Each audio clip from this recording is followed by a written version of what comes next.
લોકસભા ચૂંટણીનો પ્રચાર પૂરજોશમાં ચાલી રહ્યો છે ત્યારે આ સંજોગોમાં સર્વાધિક લોકપ્રિય નેતા વડાપ્રધાન નરેન્દ્ર મોદીની લોકપ્રિયતાને વટાવી લેવા ભાજપ દ્વારા ધ નમો મર્ચેન્ડાઇઝ લોન્ચ કરવામાં આવ્યું છે, જેમાં ટી-શર્ટ, મગ અને કેપ જેવી વસ્તુઓનું વેચાણ શરૂ કરવામાં આવ્યું છે। નમસ્કાર, ગુજરાત જો ટીવીની સાથે હું છું મેક્ષુ ઠક્કર।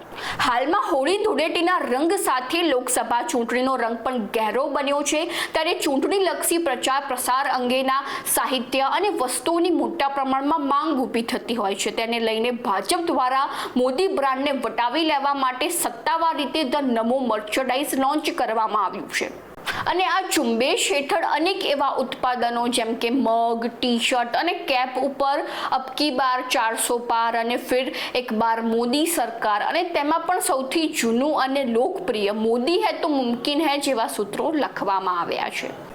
ઉલ્લેખનીય છે કે બીજેપીની આ ઝુંબેશમાં છેલ્લા એક દાયકાથી વડાપ્રધાન નરેન્દ્ર મોદી દ્વારા પૂરા કરવામાં આવેલા વાયદાઓ પર ભાર મૂકવામાં આવ્યો છે। તેમજ ધ નમો મર્ચેન્ડાઇઝનો મુખ્ય વિષય મોદી કા પરિવાર પણ છે અને આ વિષય હાલમાં સોશિયલ મીડિયામાં ખૂબ જ ટ્રેન્ડિંગ જોવા મળી રહ્યો છે। તો હવે જોવું રહ્યું કે બીજેપીની આ ઝુંબેશ લોકસભા ચૂંટણી 2024માં કેટલી કારગર રહેશે। તો આવી જ નવી માહિતીને જાણવા માટે ફોલો કરો જો ટીવી મેક્ષુ ઠક્કર।